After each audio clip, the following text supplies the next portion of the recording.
Coombe, Part 4. Ah, Coombe, good to see you. Welcome back, chirped Em as Coombe strolled over to the chair in front of Em's desk. This is the big one, Coombe. We'd have left you in retirement, but this job requires your particular set of skills. What do you know of the London Mint office? Coombe tensed slightly in his chair. They're a racket and a half, sir. They mint commemorative coins for this and that and lure pensioners in with a freebie before trapping them into an extortionate repayment scheme. They pander to the sentimental side of the elderly and use that goodwill to claw as much out of them as possible. Correct, Em said sharply. The other Em lit a cigarette. I want you to take a look at this, Em said, handing Coombe a coin. It looks like that sort of thing, sir. Minted for the coronation of the king. But what's this inscription? Ah, Nam omnis mundus, for all the world. It's the family motto of the man in charge of the London Mint, a Mr. Aldous Renfield. It's him we're interested in. He has his fingers in a few too many pies for our liking. Has a side hustle supplying the Indian space industry with parts for their shuttle. Only thing is, no one can account for where those parts have been used. That's what we want you to take a look at. Very good, sir, Coombe replied. Where do I start?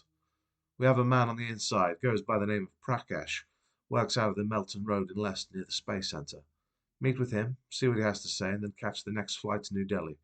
Before all that, though, get yourself down to the armourer, see if we can't get you kitted out with some new equipment. Yes, sir. Coombe had been retired for 20 years, and it still stung calling his son sir. Coombe started to lift himself out of his chair. Oh, and Coombe, it's a long-haul flight, so don't forget your DVT socks and eye mask. As Coombe walked the corridor down to the office of the armourer, he felt his skin tingle at the prospect of returning to active duty. But Coombe was 82. This job could kill him, he thought. For king and country, he mulled. For king and country. Opening the lab door, Coombe spied the armourer, Charles Brazelhurst, stood at a workstation surrounded by monitors and complex-looking equipment. Coombe had never owned a computer, much less used one. Ah, Coombe, my good man. Glad to have you back. I have something for you. Your walking stick, if you would please. Coombe handed the man his stick, which Charles took and discarded amongst the other detritus in the room. We're giving you this, standard issue, to replace your usual stick. See, here on the handle, gently press this button and a trigger pops out.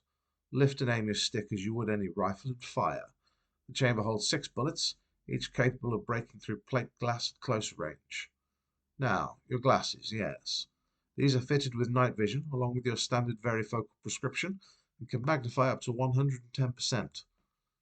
Finally, your dentures. These are fitted with a radiation sensor. Your gums will tingle when in presence with radioactive material. Thank you, Charles. Helpful as ever. Oh, and Coombe, do bring it all back in one piece. Coombe turned heel and shuffled to the door. Easing himself into the passenger side of his driver's car, Coombe barked, Melton Road, and step on it. I need to see a man about a rocket.